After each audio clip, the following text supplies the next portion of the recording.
The Baltimore Ravens finally gave their fans a reason to believe again. After weeks of frustration, confusion, and criticism, John Harbaugh offered a sliver of hope. Keaton Mitchell might finally see the field. And let's be honest, if he plays, that's the smartest decision the Ravens have made in weeks. This team is reeling. 1 win and 3 losses to start the season, and now they're staring straight at the possibility of going 1-4. The energy around the franchise is heavy, not just in the locker room, but across the fan base. The mood is dark. It's not just the record. It's the injuries, the decisions being made by the coaching staff, and the bizarre way this team has been managed, especially on offense. The numbers don't lie. The Ravens are one of the worst teams in the NFL when it comes to giving the ball to their running backs on 1st and 2nd down. That's right. With one of the most physically dominant backs in the league, Derrick Henry, they are dead last in early down usage. But when they do decide to run it, they're 2nd in the entire league in yards per carry, 6 yards per attempt. That's not just effective, that's elite. So the big question becomes, why are they not running the ball more? There's no logical reason. It's not like they're trailing every game and have to abandon the run. In fact, in several games, they were in a position to control the clock, to dominate the tempo. But the coaching decisions continue to defy logic. They averaged almost 10 yards per attempt on the ground in their last game, and still decided to only run the ball 17 times. That's malpractice. Even Dan Orlovsky, a former quarterback who's not exactly known for being obsessed with analytics, pointed out how absurd the situation has become. He said it best, if something is working, why would you stop doing it? And that's exactly where this offense is stuck. They have a weapon in Derrick Henry. They have another dynamic option in Keaton Mitchell, and yet the coaching staff continues to outthink themselves, refusing to do what's working. Now, Harbaugh did make it clear that he's had conversations with offensive coordinator Todd Monken about these issues. He claims it's not a surprise to anyone, but that only makes it more confusing. If everyone knows what the problems are, why aren't they being fixed? Running the football isn't just about gaining yards. It's about setting the tone. It's about controlling time of possession, wearing down defenses, and protecting your own struggling defense, which, let's face it, has not been playing at the level fans expected. The offense could help take pressure off the defense by chewing clock and keeping opponents off the field. But instead, this team has chosen to air it out, fall into predictable patterns, and completely ignore the most efficient part of their own attack. And when it comes to Keaton Mitchell, the frustration runs even deeper. Mitchell showed flashes in the preseason. He was explosive, electric, a true change-of-pace threat who could thrive alongside Derrick Henry and Justice Hill. He's healthy now. He's practicing. And yet, for 4 straight weeks, he's been kept on the sidelines while the offense struggles to find its identity. Harbaugh's latest comments finally opened the door, just a little. When asked about Mitchell's chances to be active, he didn't dismiss it like he had in previous weeks. He said, "Yes, there is a chance." That alone is a shift in tone. Maybe not a guarantee, but enough to make fans sit up and pay attention. And he better play. There is no excuse for leaving a weapon like Mitchell on the bench, especially now that Lamar Jackson is out with a hamstring injury. Without Lamar's dynamic playmaking, the Ravens need every bit of firepower they can get to survive this next stretch. Mitchell can be that spark. He's fast, he's fearless, and he gives this offense something completely different from what Henry and Hill offer. The idea of putting Mitchell and Henry on the field at the same time should be exciting.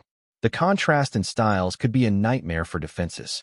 Henry's power and physicality softens up defenses, and then Mitchell can come in and hit them with speed and agility. Use Henry as a decoy. Put him at fullback. Get creative, but get both of them on the field. What's even crazier is how much better Derrick Henry could be if Mitchell was active. With Mitchell demanding attention, it opens up lanes for Henry. And the opposite is true, too. Henry punishing defenses between the tackles could set up outside runs for Mitchell. This team could have the most dangerous backfield in the league, if they actually use it. But the way this coaching staff has operated, nothing is guaranteed. Harbaugh himself has made comments in the past that have raised eyebrows, including the infamous line about not bringing in Henry to run him 30 times a game. Okay, fine. But did you bring him in to run the ball 9 times a game? Because that's what he's getting. And it's not enough. Right now, Henry ranks 20th in the league in rushing attempts, but 3rd in yards per carry among backs with at least 15 carries. That's an absurd disconnect. He's being wildly underutilized, even though he's been extremely efficient. All signs point to a coaching staff that doesn't fully trust its own identity. Under Greg Roman, this was a run-first offense, no question. Now, under Todd Monken, they've tried to evolve, and that's a good thing. You want to modernize. You want to build balance. But you don't throw away your strengths just because you're trying to prove a point. What worked last season? Running the football. What didn't work in the AFC Championship game? Not running the football. It's that simple. Sometimes, you don't have to reinvent the wheel. Just do what you do well. Stick to it. Lean into your identity. The good news is that the schedule softens up from here. Outside of the Los Angeles Rams, and maybe the Green Bay Packers later on, there aren't any juggernauts on the horizon. If the Ravens stick to what works, run the ball, manage the game, protect the defense, they can get back on track. But that all starts with one thing: getting Keaton Mitchell on the field. No more excuses. No more hiding behind numbers, or roster logistics, or he's not ready. The Ravens need a spark. They need a playmaker. And they already have him. Let him loose. The other major issue haunting the Ravens right now is the endless wave of injuries. It's gotten to the point where fans are dreading the daily injury report. Every update feels like another punch to the gut. You scroll social media, check for practice notes, and it's just bad news stacked on top of more bad news. Key players going down. Starters not practicing.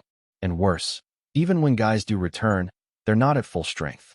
They're limping through reps, trying to gut it out, but clearly not anywhere close to 100%. On Thursday alone, 13 players were listed on the injury report. That's a quarter of the entire active roster. Add that to the 9 players already on injured reserve or some kind of injury list, and you're looking at a team with 22 injured players, and we're just a month into the season. That's not normal. It's not sustainable. And it's part of the reason why this team has felt completely out of rhythm since the season kicked off. Names like Ronnie Stanley, Kyle Hamilton, Roquan Smith, Marlon Humphrey, Lamar Jackson, they're not just rotational guys. These are core pieces, franchise players. When they're not on the field, everything changes. The pass protection suffers. The communication on defense breaks down. The offense can't get into a rhythm. And most importantly, the confidence just isn't there. The Kyle Hamilton situation, in particular, added another strange wrinkle. He was limited in practice Wednesday. Then he was downgraded to a DNP on Thursday. That suggests a setback. And with the way injuries have been stacking up, fans are assuming the worst, because that's all they've seen lately. Harbaugh keeps saying that they're taking it day by day, but when your best young defensive player can't finish a week of practice, it's not exactly reassuring. Then there's Lamar Jackson. His absence changes everything. The offense is built around him, not just his arm, but his mobility, his presence, the way he forces defenses to account for multiple threats on every snap. Without him, you don't just lose a quarterback. You lose your entire identity. Josina Anderson reported that Lamar is not expected to play this week or next, and that the bye week is being seen as a natural cushion to make sure his hamstring heals without the risk of re-aggravation. That makes sense on paper. But if the Ravens don't figure out a way to win at least one of these next 2 games, it might not matter. The season could spiral, and Lamar's return could come too late to rescue anything meaningful. So now, the burden shifts to the coaching staff. This is where John Harbaugh earns his paycheck. This is where Todd Monken shows if he can adapt and scheme around the talent that's available.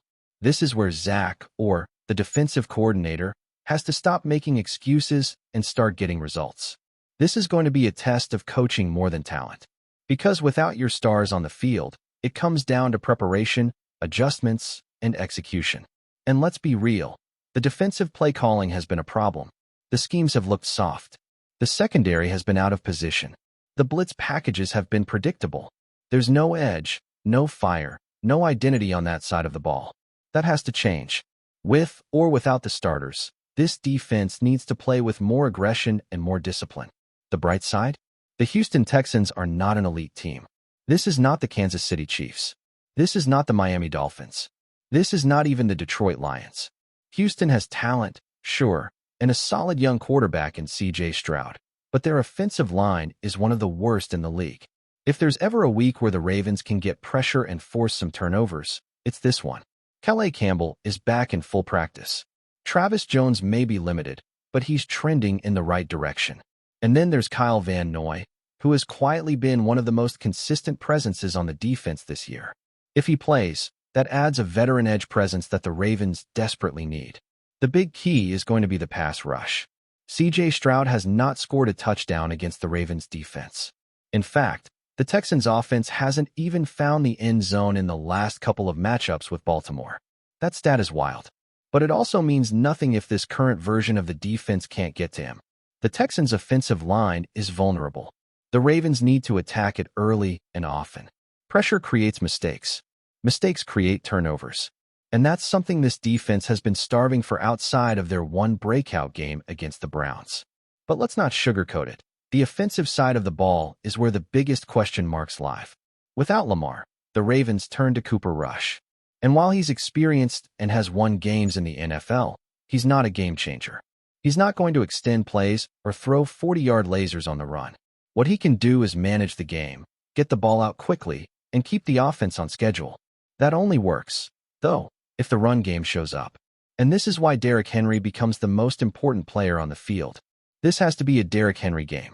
Give him 20 carries. Let him wear down the Texans' front. Force them to stack the box, and then open things up with play action. That's how you protect Cooper Rush. That's how you control the tempo. That's how you steal a win without your starting quarterback. The matchup is favorable. Houston has the 18th ranked run defense. They're giving up over 4 yards per carry. That's not elite. The Ravens can exploit that. And let's not forget, Henry loves playing the Texans. In 15 career games against them, he has over 1,500 rushing yards and 13 touchdowns. His last outing against Houston, 147 yards and a touchdown on Christmas Day. He has owned this team. So why wouldn't you feed him? Why wouldn't you build the game plan around that advantage? And then, if Keaton Mitchell is active, sprinkle him in as the change of pace back. Use Justice Hill as your third down option. Mix it up. Keep the defense guessing. It's not rocket science. You have the tools. Use them. The receivers are healthy. Zay Flowers, Rashad Bateman, DeAndre Hopkins, all available. Isaiah Likely is healthy. Mark Andrews is good to go. The pieces are there. It's not about lacking talent. It's about using that talent effectively and putting guys in positions to succeed. This game comes down to one simple question. Will the Ravens get out of their own way? The injuries are real. The problems are real. But the solutions aren't complicated. Run the football. Control the clock. Play smart defense. And stop trying to be something you're not. If Harbaugh and his staff want to show that they still have control of this team, this is the week to do it. There's no margin for error anymore. 1-4 is staring them in the face. The vibes are low. The energy is tense. And if they don't find a way to win, it could be the tipping point that sends the season into a tailspin. But they still have a shot. The door isn't closed. And it starts with one game, against a beatable team, with a manageable game plan, and a chance to finally take control. The question is whether they'll step through that door or let it slam shut. Before we dive in, don't forget to hit that subscribe button and give this video a thumbs up. Your support keeps us bringing you the latest news on the Baltimore Ravens. And hey, drop your take in the comments below. We want to hear from the flock. In what could be the most shocking move of the offseason, whispers are swirling through the NFL grapevine that the Baltimore Ravens are closing in on a deal to bring KHALIL MACK to Baltimore. Sources close to the situation hint that the veteran pass rusher, renowned for his disruptive presence and game-changing sacks, could be the missing piece to elevate the Ravens' defense from elite to untouchable. MACK, a proven force with a career filled with accolades, has been the kind of player that instantly shifts the dynamic of any defensive line. His ability to pressure quarterbacks, stop the run, and command double teams could be exactly what Baltimore needs as they look to dominate the AFC North. Rumors suggest that the Ravens front office has been quietly negotiating a contract that would make this dream scenario a reality, aiming to pair MACK with an already formidable defensive core. The buzz started after insiders noticed a flurry of calls between MACK's camp and Baltimore executives. Some suggest that the Ravens are willing to go all in, reshaping their defensive strategy to maximize MACK's impact. Analysts have started speculating on the ripple effect this could have. With MACK wreaking havoc up front, the secondary could thrive, allowing cornerbacks and safeties to play more aggressively. Opposing quarterbacks would be under constant pressure, potentially redefining Baltimore's defensive identity. Fans are already dreaming of the MACK effect on game day. Imagine packed M&T Bank Stadium, the crowd roaring as MACK tears through offensive lines, turning crucial drives into panic for opponents. The Ravens, known for their defensive tradition, could soon redefine dominance if this rumor materializes. While nothing is official yet, insiders suggest the announcement could come sooner than anyone expects, sending shockwaves across the league and leaving rival teams scrambling to respond. If true, Baltimore would not just be adding a player. They would be sending a message. The Ravens are ready to dominate, and their defense will be the fiercest in football. For now, all eyes are on Khalil Mack, as the NFL world waits to see if the whispers turn into one of the most headline-grabbing signings of the decade. That's it for this update. If you enjoyed the video and want to stay in the loop with exclusive news on our Baltimore Ravens, make sure to subscribe and hit that like button. We'd love to hear what the flock thinks. Drop your thoughts in the comments. See you in the next one.